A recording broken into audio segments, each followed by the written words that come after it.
नमस्कार दोस्तों, दृष्टिकोण में एक बार फिर से आपका स्वागत है। आज दोपहर में हमने अर्नब जी के बारे में बात की थी। आज फिर से जैसा कि सबको आशा थी कि सुप्रीम कोर्ट से न्याय मिलेगा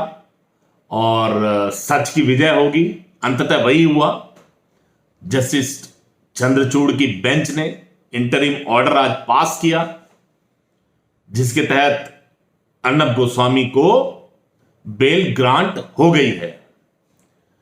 अर्नब के चाहने वाले जितने भी इस पूरे देश में और दुनिया भर में फैले हुए हैं, वहां से लगातार दृष्टिकोण को भी बधाई संदेश प्राप्त हो रहे हैं और चारों तरफ एक जैसे यूं खुशी की लहर है कि मैं ये देखकर हैरान हूं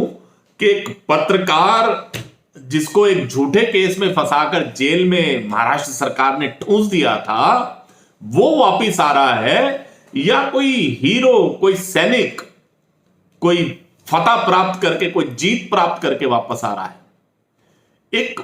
बड़ा अजीब सा, एक बड़ा सुखद सा, एक ऐसा माहौल पूरे देश में बन गया है कि शायद अगर मैं गलत नहीं हूं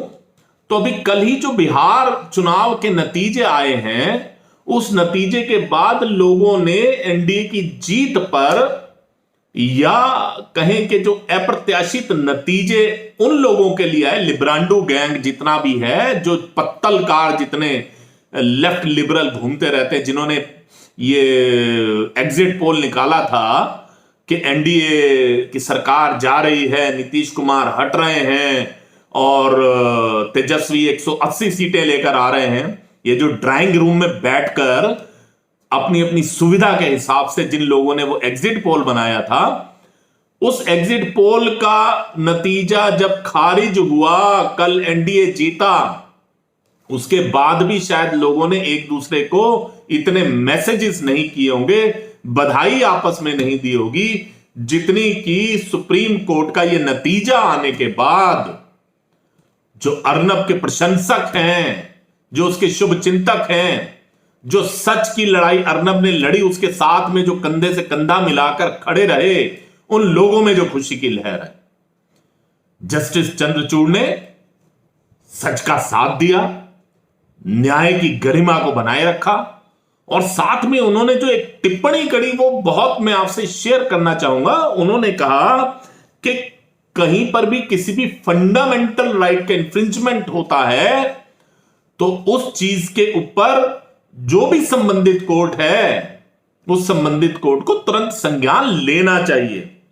उन्होंने बॉम्बे हाई कोर्ट को विशेष रूप से लताड़ा कि जो भी एक्शन अर्नब के केस में बॉम्बे हाई कोर्ट ने लिया, वो किसी भी तरह से प्रशंसनीय नहीं है, स्वीकार्य नहीं है। ये सुप्रीम कोर्ट के जो ऑर्डर्स होते हैं, ये एक प्रेसिडेंट बनते हैं, एक परंपरा बनते हैं। और आज जस्टिस चंद्रचूड़ ने जो एक नजीर पेश की है, वो नजीर बहुत लंबे समय तक भारतीय न्याय व्यवस्था में याद की जाएगी। लेकिन सबसे बड़ी बात यह है कि अर्नब की रिहाई के बाद जहां उसके शुभचिंतकों में एक खुशी की लहर है, वहां एक ऐसा वर्ग जो कहीं ना कहीं बॉम्बे के ड्रग माफिया का जो समर्थक है, जो उद्धव ठाकरे और संजय राउत की जो एक वहां पर एक उनकी तालिबानी हुक्म जो चल रहा था, हुकूमत जो चल रही थी, जो उनके समर्थक हैं, उनके बीच में ना सिर्फ हड़कंप मच गया है, बल्कि एक ऐसी मायूसी, एक ऐसा कुछ माहौल सा हो गया है जैसे उनके घर में किसी की मौत हो गई हो। बिल्कुल ऐसा माहौल है।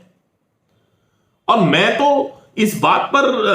को देखकर मुझे बड़ा दुख हुआ, बहुत पीड़ा हुई, जबकि मेरे एक व्हाट्सएप ग्रुप में, मैं उसका जिक्र करना चाहूंगा कि मेरे एक मित्र ने मेरे को मैसेज किया कि अगर अर्नब बाहर आ भी रहा है, वो रिलीज हो रहा है, तो क्या हुआ, उसका काम तो जेल में उसकी सेवा अच्छी तरह से हो गई। मुझे बहुत दुख हुआ वो पढ़कर कि आखिर वो कहना क्या चाह रहे हैं। जब वो आगे उन्होंने कहा कि अब वो किसी से क्वेश्चन नहीं पूछ पाएगा, वो किसी से प्रश्न पूछ नहीं पाएगा, अब वो किसी पर उंगली नहीं उठा पाएगा, तो हालांकि मैंने उनके उस व्हाट्सएप मैसेज का जवाब नहीं दिया, लेकिन अगर अर्नब के साथ जेल में कुछ अमानवीय व्यवहार हुआ है तो महाराष्ट्र सरकार, महाराष्ट्र पुलिस, मुंबई पुलिस, वहां के पुलिस कमिश्नर और संजय राउत पूरी तरह से उसके जिम्मेदार ठहराए जाने चाहिए। अर्नब को जो पर्सनल वेंडेटा के चलते, जो उनके प्रश्न पूछने के चलते जिस झूठे केस के अंदर फंसाया गया, यह भी सुप्रीम कोर्ट ने बोला कि आप एक 3 ऐसे एक्यूज जो आपस में रिलेटेड नहीं हैं, उनको आप क्लब कैसे कर सकते हैं। यानी कानूनी नजरिए से देखा जाए तो हर तरह से ये एक झूठा केस था जिसके अंदर जानबूझकर अर्नब को फंसाया गया, उसको जेल भेजा गया। और सबसे बड़ी दुखद बात इस सारे केस के अंदर यह है कि Bombay high court honourable justice वहां पर जो बैठे हैं शिंदे साहब, उनका जो रोल था, उनकी जो व्याख्याएं थी, उनके जो कमेंट्स थे, वो कहीं ना कहीं भारतीय न्याय व्यवस्था के ऊपर एक बहुत बड़ा प्रश्न चिन्ह लगाते हैं कि जब आप न्यायाधीश की कुर्सी के ऊपर बैठ जाते हैं तब आपको केस को मेरिट के ऊपर देखना चाहिए, ना कि इस बात पर देखना चाहिए कि वो केस में किसको फायदा हो रहा है और किस पक्ष को नुकसान हो रहा है। अगर किसी ऐसे पक्ष को फायदा हो रहा है जिसके साथ आपका सॉफ्ट कॉर्नर है या जहां से कहीं से आपको दिशा निर्देश मिलते हैं, तो ये वाली चीज किसी भी न्यायाधीश को उसका फैसला लेने में अगर प्रभावित करती है, उसको मजबूर करती है कि वो कानूनी जो विधा है, जो कानून के प्रावधान हैं, उनको छोड़कर किसी की सुविधा के अनुसार अगर वो निर्णय लेते हैं, तो वो न्यायाधीश को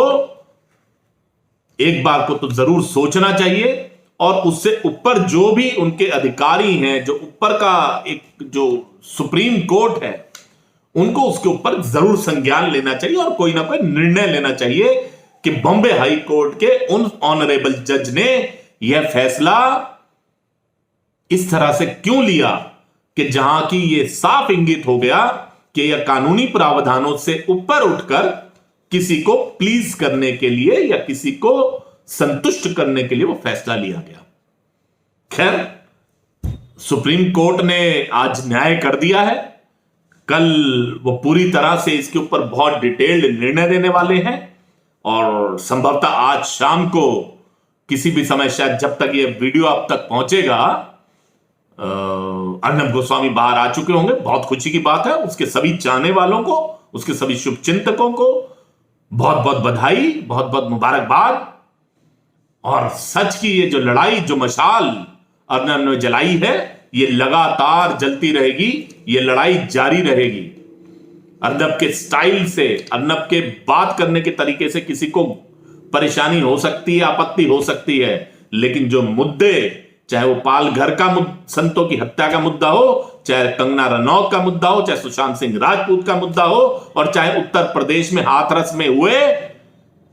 जो घटनाक्रम था, उसमें जो एक साजिश रची जा रही थी, उसको एक्सपोज करने का मुद्दा हो, हर मुद्दा अर्नब ने वो उठाया जो देश हित में था, राष्ट्र हित में था, सनातन धर्म के हित में था। अर्नब को उसकी रिलीज की बहुत बहुत बधाई। आपसे प्रार्थना है कि ज्यादा से ज्यादा इस वीडियो को शेयर कीजिए, लाइक कीजिए, कमेंट कीजिए, और आपने अगर अभी तक हमारे चैनल को सब्सक्राइब नहीं किया तो कृपया चैनल को सब्सक्राइब कीजिए और साथ वाले बेल आइकॉन के बटन को दबाइए ताकि आप हमारे आने वाले हर कार्यक्रम की सूचना सबसे पहले आप तक पहुंच जाए। बहुत बहुत धन्यवाद दोस्तों।